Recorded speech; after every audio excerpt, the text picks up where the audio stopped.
Welcome to another episode of the Winnipeg Market Watch podcast.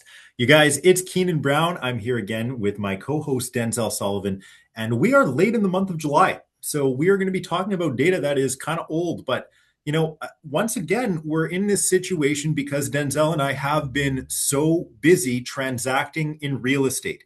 So for you folks out there at home who have been waiting patiently for 3 weeks to hear this episode, I hope that you're saying, wow, oh my goodness, we're hearing a conversation from two guys that need to stop at 2:42 p.m. in the afternoon and talk about real estate, a little bit later than usual, rather than, oh my God, why couldn't they hurry this episode along? But yeah. Anyway, how are you today, Denzel? Doing great. It's good, man. Summertime in Winnipeg. We're hopefully past like the crazy rain that we've been getting the past few weeks. But yeah, I'm feeling good.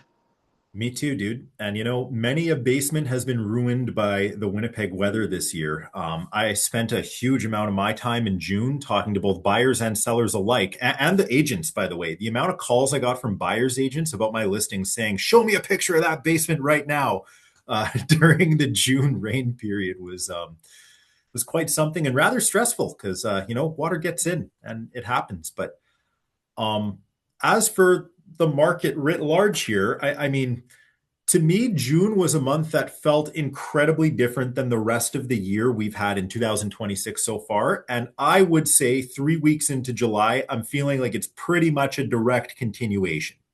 Yeah. Uh, would you agree?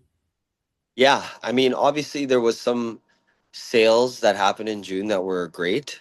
Uh, but going like July is a different. I guess we're talking about June. So, yeah, Yeah. yeah. June was awesome, in my opinion. I thought that it was actually a pretty strong market, but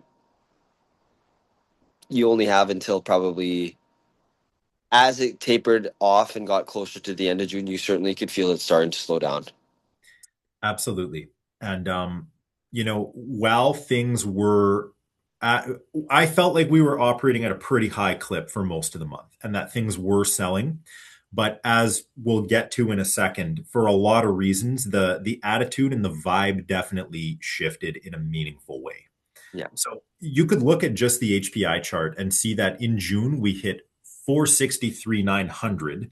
We are now off of our April all-time high of 469,900. So it looks like once again I'm going to come up short on my 472 prediction, unfortunately, but we were pretty close this time.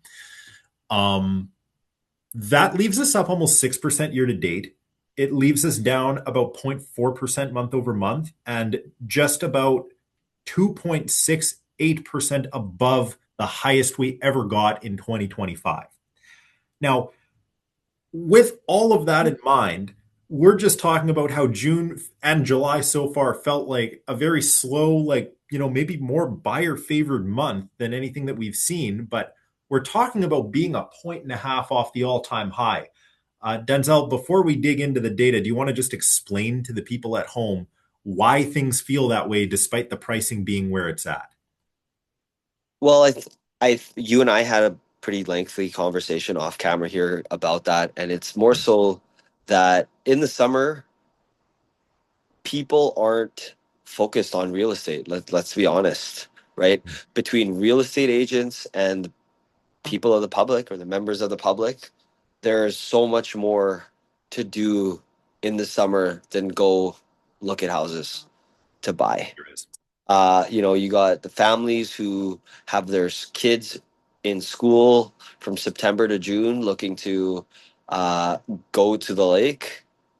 You have real estate agents also who have families that want to go and spend their summer vacations anywhere but Winnipeg.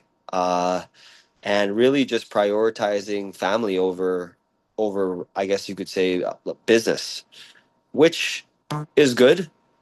I could attest to that. I think that, like me personally, while I am busy with uh, many things, real estate has been something that has been less busy than it was 2 months ago. But I could see that the market has slowed down significantly. Yeah. And I'm just going to check. Can you still hear me all right? Yeah. Okay. Just the call seemed to lag a little bit there. The market did slow down significantly. And Yeah. I've been advising buyers and sellers very materially differently than I have for at least the past 6 or 7 months, maybe even as far back as, let's just say, September or even August of 2025. And that's not to say that the sky is falling. It's just when you really dig into the numbers, the supply situation that we have here in June is just materially different than the supply situation that we've had in many of the Junes as of late. Looking specifically at volume of new listings, we haven't seen this much sell side activity since 2022 and 2023, both of which were pretty bad Junes from what I can remember. And I think you'd agree that we didn't have a great time in either June of either of those years. But I actually thought that I had a pretty good time in June last year. I had stuff selling without too much trouble. Transactions were happening at a rapid clip. There were buyers all over the place, but other investors might say something like, you know what? Actually, no, it was bad. So, what do you think Yeah. about that, Denzel? Like I think, okay, no matter what kind of markets it's in, if you price your house aggressive enough, somebody is going to notice. I'm not like my last Yeah, comment wasn't to say that, realtors aren't doing their jobs and people aren't looking. I'm not saying that at all. What I'm saying is that anything that's kind of priced at fair market value is going to get looked past because it's at fair market value. And there's a lot of competition in those price points. But if let's say you're in a neighborhood and the average sale price is 350,000 and you come to market and it's a fully renovated product at 249.9 and the average selling price is 350. Well, duh, of course somebody is going to look at that and be like, "Wow, that's a great deal." Right? And they're going to yeah, go and look at the property and they're going to try to buy it for what it's listed for. Now, the problem is that if you are an investor looking to make a profit and you're taking the strategy to list your property aggressively in an effort to get carried up by the market, I don't know if that's the smartest choice. Again, this is neighborhood specific, right? But I would say, me personally, I'm taking the position of property is going to take a little longer to sell. Instead of 7 days to sell, it might be 15, or instead of 15, it might be 21. And if you just sit and stay patient, there's a good chance that you're going to be able to protect the equity that you're hoping to capture when you go to sell. Whereas, if you are in a rush, and I get it, holding costs add up, investors might be impatient because maybe the renovation took longer than it should have, and all of a sudden you're like, okay, list it 100K under what it's worth, like let's blow this out, and then you end up falling short of what you were supposed to get, and then you're disappointed. So yeah. that was a long comment, but I've had friends of mine who had listed property in different parts of different times of the year, knowing what the real value is of something, and eventually someone will come and the offer might only be 5 to 10 under. It just might take time, and that's the market that the summer is. And that's what I'm seeing anecdotally right now, 3 weeks into July, where a lot of stuff that I've put up, I've tried my best to price these listings for what I genuinely think they're worth. And sometimes the seller has a different opinion than I do. And usually, in many cases, the seller believes the home is worth more. Yeah, I try to avoid going with the seller's number in those situations and going with my own. But even then, when I do go with my own, it's actually reasonably common that we don't sell on offer night. yeah, However, what does happen is usually as soon as I say, hey, offers as received, people will come up and go, actually, that's pretty fair. I'd do that deal. And lately, like I've been heavy into condos this past couple of weeks just by circumstance. On the buy side, different story. Like I've been purchasing some actually very lovely homes, like most of which have been somewhere between about 575 and about 700,000, just depending on the person in the area. Um, a lot of those buyers are getting out of the condos that they bought 5 to 7 years ago in order to get started in real estate. So that's just the churn that I'm seeing. And so with condos, we haven't really done the offer date game, but still, in some cases we did. And many of the time, it would lead to a deal relatively quickly. I don't think any one of these condos took more than 2 weeks to draw an offer that was acceptable to the seller. Now the post amble and the cooling period is another matter, but to actually get the contract was rather straightforward. And for homes, I'd say that kind of anecdote is probably still true, where stay patient, price fairly, and somebody will come to you as long as you have a sensible plan. If you're Yeah. just going to throw a listing up at some ridiculous price, that's not really going to work. That never has worked, by the way. You've got to be realistic, and in a market where buyers have a million things to look at, you can't be high. It's a bad idea. You've got to be fair, not high. Right. But what's fair? Well, that's That's the that's thing. the tough part, So, right? Like you it, know, it, it- yeah, the members of the public and like the real estate board will say that we should all know that, but like, okay, you go and comp the one house in the area that's built a certain way in a certain year on a weird lot, a bizarre location, renovated to taste by some vendor. Like no one can know. Like yeah, it just that's I wrote a whole article about this. I called it "What is value?" Like, what do you mean that my house is worth X? Well, yeah, this is what it means. It's like it's worth what the person after you buys it, whatever the next person is willing to pay is what it's worth. And yeah, that's been like the heart of the value conversation for a really long time. It's just in many cases in a market where nobody's quite sure what direction it's taking, first of all. And then, second of all, when there are a litany of options to choose from, it's very easy for somebody to take the position that, um, that house is overpriced, that house is underpriced, that house is priced fair. We just got to do our best. Usually I'm right, but I will say it takes a lot more skill as a realtor to be able to price a house accurately to the point that somebody's willing to walk up and pay asking and still maximize value for your seller than it does to throw a reasonably low number, but plausibly low number out there with an offer date, cross your fingers, and just hope that someone signs something that doesn't have any conditions on it and a high number. You know yeah. what I mean? Like we're yeah. I think that the summer in Winnipeg right now is probably what a more traditional market is like. I Right? would agree. Like we are so spoiled in the spring as a seller because of the lack of inventory that the pandemic caused 5 years ago, Yeah. right? And so, with that being said, this is why I say, like, every single quarter, or maybe not quarter, but as the seasons change in real estate, your psychology as a seller, as an acquisitions person, Keenan, has to shift with what the market is doing. Like to bring in expectations of the spring into the summer is a recipe for depressing conversations with people that you're selling with, right? Like if you went and said and got comps from 3 months ago, which takes us into April, and you're like, hey, this is what this was getting in March and April, and you show that to a seller, and then you go and try to use the same strategy that those people used back then, it's not going to end well. No. And And that's it's actually risk. Sorry. Let me. go It's, ahead. Yeah. Finish that it's thought. it's just it's actually more risky, and this is why I say going with fair market value, being a little bit more patient, having some more real conversations with the people involved about how this thing's gonna go, I think is way better. Like I Yeah. just went looking and browsing at property before we jumped on this call, and I'm looking at stuff, and I'm like, that's a nice house. That's a nice house. That's not a bad price.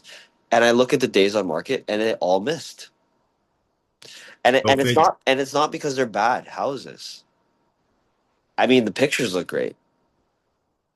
It's one, the fact that buyers have options, and two, there's just not as uh, many buyers out there as there were 60 days ago, Yeah. right? Well, both are true.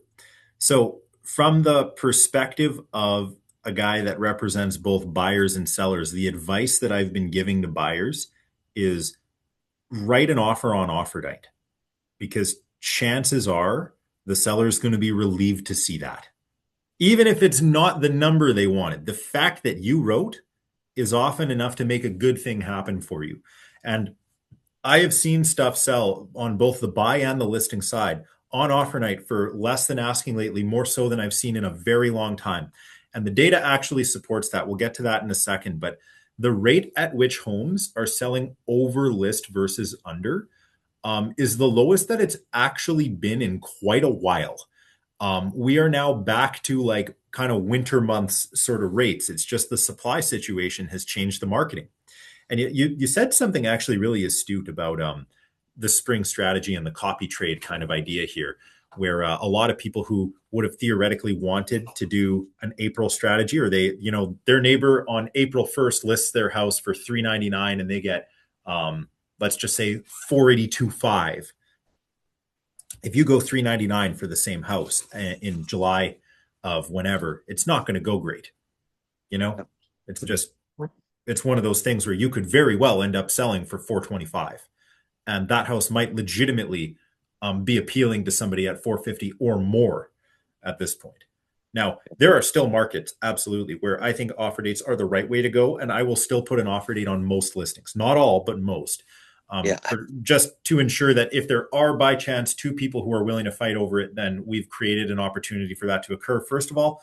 And second of all, it's nice to be able to host an open house and let people see it, as opposed to rush them in the door on the first day and create artificial chaos to, the chagrin of every realtor ever who has to scramble in to make sure that they don't miss offers as received. And that can kill your momentum too. Like if you get all your showings your first 2 days and then you have no offers and your offers as received, people are going to be like, well, it must be overpriced. But if you just miss an offer date, people sometimes give you a little bit of slack and just assume that, everyone just like went another direction. It's okay. But anyway, that's just me psychoanalyzing buyers who may not even exist. Overall, though, like this dip that we have seen into buyer favored territory doesn't look like a lot on the charts. I think that just everybody was very surprised to see that we in fact experienced this rather than not. Because usually June is one of the highest benchmark price months of the year, and usually April and May are two of the most liquid markets possible. In June is usually like reasonably good, but I would go so far to say that a lot of the traditional knowledge of when's a great time to sell in Winnipeg real estate might not even hold anymore. I think more than ever, we've had at least 5 years going back all the way to, I'm just going to call it 2022 to current, at least. We did not have a great summer, like July and August in particular, but to some extent, I'd throw June in there as just a somewhat reasonable inclusion. 5 years straight where we had bad summers is kind of a surprising pattern. And I wouldn't be surprised if in 2027, we don't have a great summer again. Yeah. Yeah, But, exactly.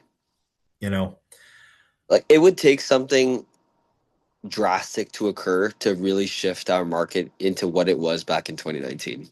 I don't know when that's going to happen. I don't know what it's going to be, but yeah, like we would need something really big to happen for us to shift it. Can't find the word right now, but for us to shift. Yeah. So in 2019, that was really the first full calendar year that I was a realtor. So that was where I got to see how things felt. And in the early months of 2019, it was busy and things were selling and things were moving relatively easily. Not that I was that busy. I was a brand new realtor. So give me a break. But I definitely remember by the time we got into the hot part of summer, the calls on the listing slowed down.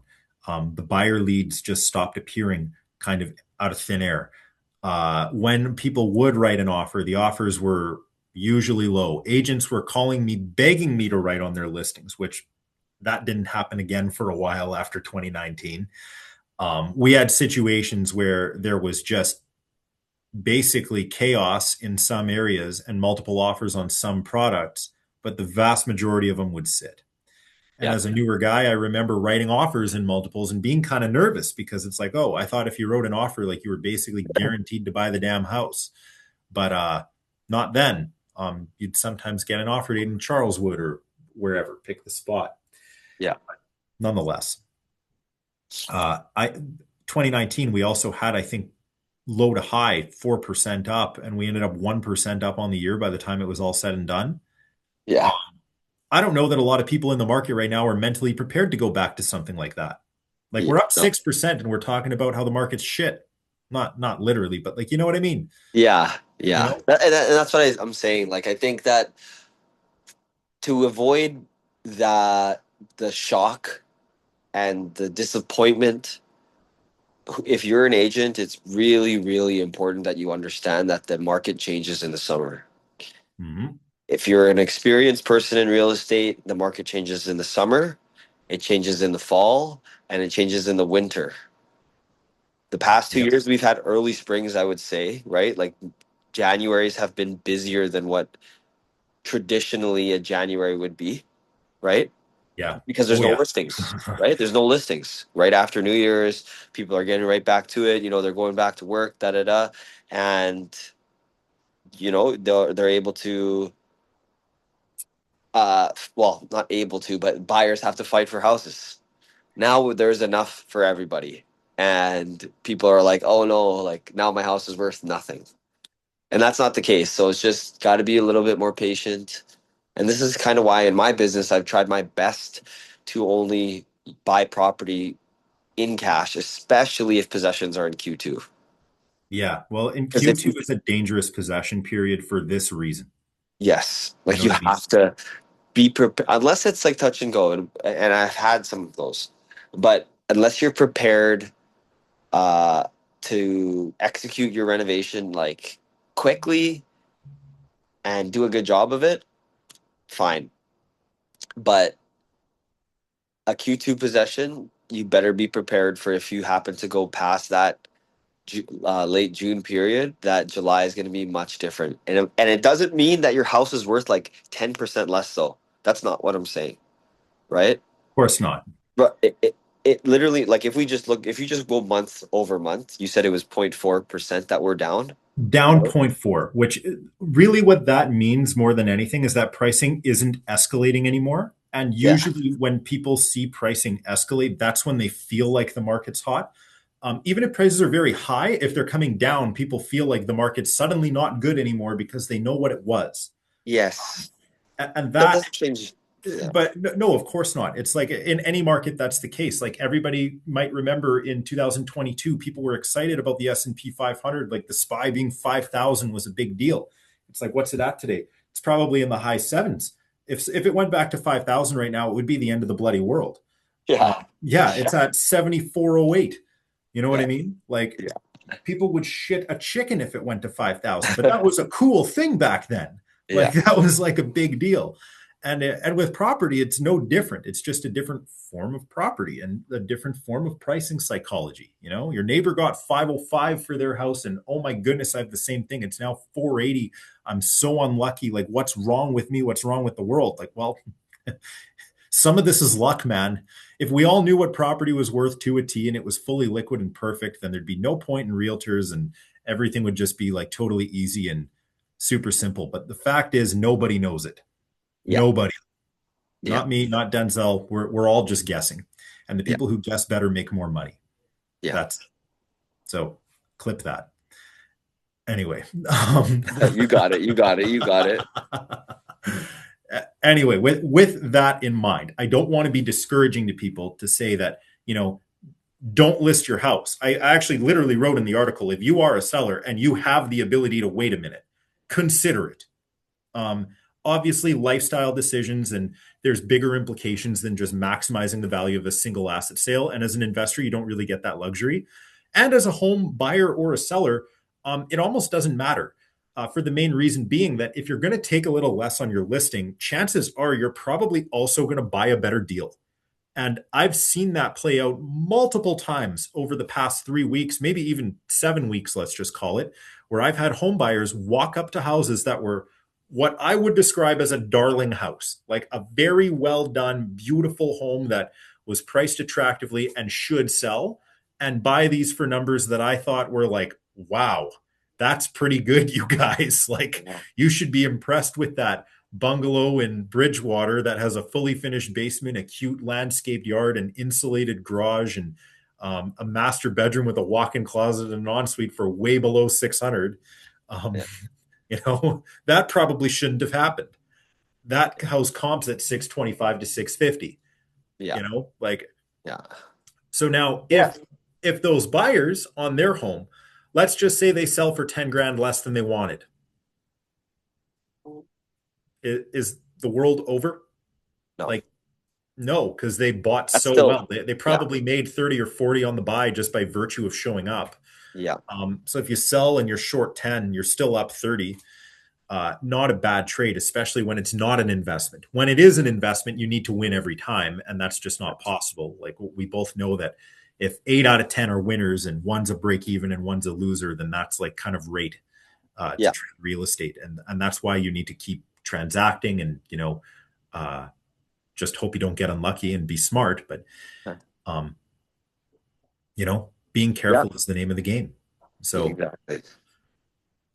whatever stage you guys are at in your real estate investments, or whether you're listening to this as a possible home buyer or home seller, I do encourage you to call and to just ask for my take on whatever it is you're up to, and I'll happily give it to you before you do anything, because it's a tough time right now, and bad advice can be more expensive these days than it might be ever. This is the time where hiring an agent who knows what they're doing versus hiring your buddy or the new guy or the new girl could be a year's wages. Yeah. And that's dangerous. You don't want to be taking those chances. If you do that in the spring and it's like, you know what, I'm going to hire my buddy to post my house at 499.9 and just cross my fingers that this thing touches six, like, Yeah. go nuts, dude. Like, Yeah. that, like, I mean, the negotiating part when like the offers are in play is like kind of hard, and like that person probably has a friend who can help, but like, ultimately, if even if they don't make a single call and you just sign the high one, you're not going to die, you're just wasting money. But Yeah. Like I think realtors also need to make sure that they're doing like they have to work hard to sell stuff right now. oh yeah, it's Like true. like There's they no actually easy. need to put it's not you're not go unless you have like the absolute best property on the market where like the value proposition is like very obvious, right? Yeah. Putting the listing on the MLS is not enough if you want to sell it. Like you should be probably reaching out to your circle of influence that are like in terms of business and asking, "Hey, do you know anyone who might want this?" And go back to when it was like, you know, when Guy was around maybe. Yeah, Get on the like the phone, wheeler dealer call 80s around. era. Hey, I got this thing on this street. This is the price. You got somebody for it. And if you don't, you know someone who might send them my way. You know, You I I got it. I, Yeah. I think that agents have to work harder. Like, yeah, do the real. Put that on your Instagram. Put it on your story. Uh, do whatever you can to put it on Kijiji, on Facebook Marketplace. Put it everywhere you possibly could put it online, but then go the extra mile and call. I probably have like 70 agents in my phone, maybe more. That if I'm sure one of those people knows someone with a pre-approval of a certain price point that probably would at least look at it. Yeah, and But if you sometimes it's did, funny. You just got to like poke. right? And because there's, Yeah. and you could tell me, Keenan, like Mhm. I know for sure that there's some real estate agents as well that will only show houses their buyers show, like ask for them to see. I would go so far to say most real estate agents would only go and show a house that the buyer asked them to see, with Right. the caveat being, like, I have suggested listings to people before. And I have buyers who, if I suggest a listing to them, they will think about it for 3 days before they decide to take a showing or not. And usually the answer is no. But I have been pretty good in the past about saying, hey, I think you should go to this house. And Yeah. even if it's not 10 out of 10 of your criteria, I think enough of your criteria would be hit that this is worth it.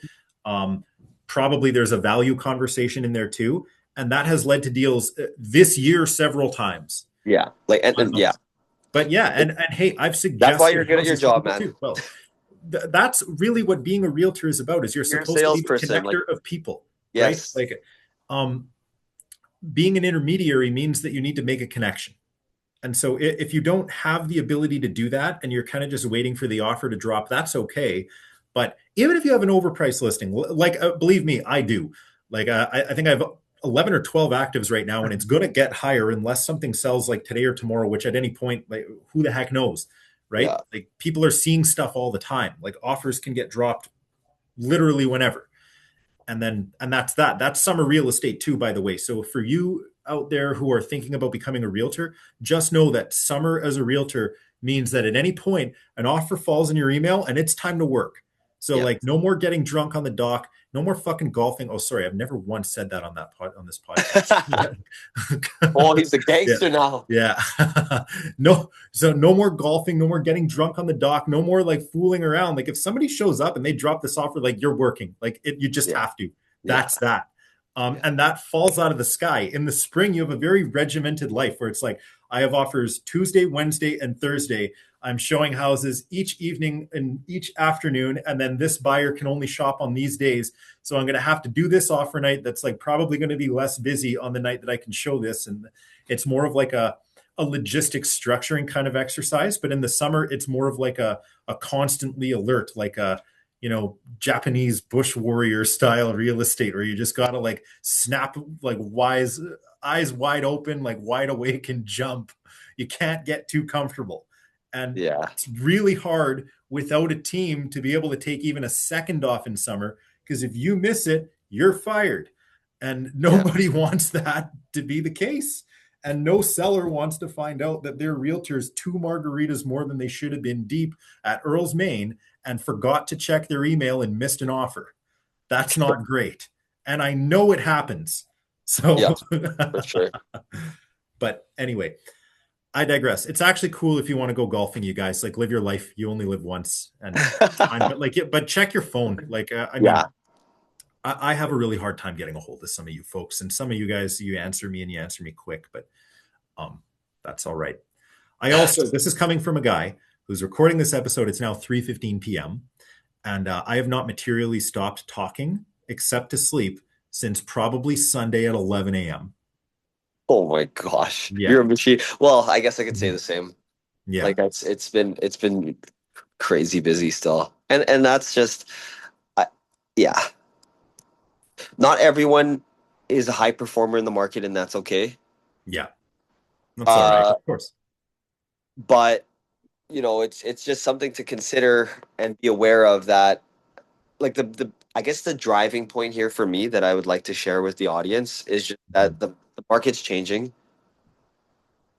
It's a market where you need to be a little bit more patient. Don't leave money on the table because you feel that the all of a sudden the market's crashing, because I've done that before and it's painful. And you go Yeah. and say, how the hell did we sell that thing for that cheap when you get to December, January? And you're like, if I just was a little bit more patient, and not everyone can be, because again, I know that a lot of flippers will borrow private money. It's 12%, 13% interest. Almost every renovation I've heard of somebody doing is always more than what they think it's going to be, and you get this compression of like what you feel you can sell it for and what you've spent, and then you go and say, I just need to get out of this thing, I'm sick of it. But I would turn around and say, like, you already took it this far, like you might as well try to do your best on it. Why and if you have to have some hard conversations, then you have to have them, And that's the name of the game. and that's it. Like, literally, I don't know. If you guys out here are flipping, you need to remember that nobody flips homes because it's easy. Yeah. Like trading real estate is actually very, very intense. And you need to, unfortunately, it is a zero-sum game. Someone has to lose money in these trades. Maybe not axiomatically, but like at least in concept, because the buyer has to pay a certain amount. And if they're not willing to do that, then guess who's paying for it? You know what I mean? So, these are just the things that you guys have got to consider. And we're in a market now that's different than it was for the last couple of months. But if this year is like last year, there's a good chance we're going to have a better fall. I can't guarantee it. Denzel can't guarantee it. Nobody can guarantee it. And if they tell you they can, they're lying. So Yeah. be smart and do your best. There's a lot of good things happening out there. Pricing is great. There's not so many listings that were inundated. The buyers are still willing to shop. Approvals are still coming in without too much trouble. Things are easy. So be smart and everything will be all right. But anything to add on that, Denzel? Oh, I think that's great advice. Awesome. Um, I knew we were trying to make this a shorter one because it's midday. But Yeah. did you want to start a topic of any kind? Did you want to take this another direction, or are you feeling good with where we're at here? Yeah, I mean, obviously, guys, if you want to get more insight into like what specific neighborhoods are doing, like you probably could tune in and have a read of the Substack that Keenan wrote.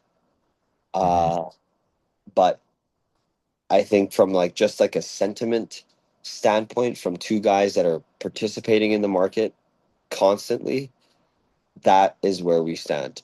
And I think that would be a good closing point. But if you want to go somewhere else, I'm totally willing to continue to chat. But I love that closing point. And I just wanted to say that I've had a couple of you guys reach out and request that Denzel and I have another more experienced realtor on this podcast again, at least once a year. Somebody that was trading property as far back as the 80s. And we've had Guy a couple of times. I think we're just about due to have Guy or somebody who also was around back then on here to talk about just how things have been. And those episodes have always just, I can see the metrics on my end. Those are the most viewed episodes, the most downloaded episodes, and the most rewatched episodes of any. So I will make a good effort to ensure that we're able to get another one of those for you guys who are regular listeners here very shortly. But I know Denzel and I enjoy doing them too. Like we have a lot of fun yeah, with those. So we like to hear about how things used to be when way before either of us were born. So yeah, yeah, they're anyway, definitely insightful, right? Like it gives us an idea of like what maybe you can compare the two times to a certain degree, right? yeah, absolutely. And it's fun to know, like when we were children, just like walking around, going to elementary school, that these are the kind of things that were going on in the adult world. And we were just oblivious to that. We had no idea. Now we're walking in that world and doing the same things that those guys were doing while they're enjoying their retirement or semi-retirement. And that's that. But that's just the cycle of life and just the nature of things, right? Like Yeah, you can't be the hustler and the grinder forever. And I actually heard a great story the other day just about how in the era before e-signatures, which, believe it or not, I was briefly a part of that. Um, we used to have to go and physically get each and every document signed face to face, pen and ink on everything in a real estate transaction every time, sometimes at bizarre hours of night. And the old agents would say, "Oh, we always loved having convertibles for those night drives out to go and get signatures." That's why a lot of those 80s agents drove those like rag top or no top kind of cars.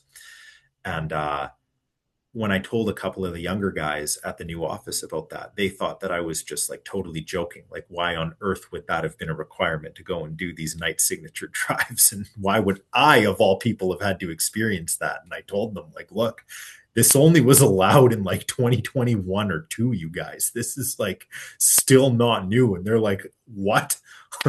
That's just so crazy. But anyway, just little taste of the little taste of the past. Thought I'd throw that in there for the end if anybody's even still listening. But whatever, guys. We've got more content coming for you soon. There's going to be another market update written and published on winnipegmarketwatch.substack.com very shortly. We're going to go over the July data, and then Denzel and I will have a nice conversation with you guys about what direction to take things once we have those numbers, which we will very shortly. So yeah. thanks again for listening. Hope to hear from you guys soon.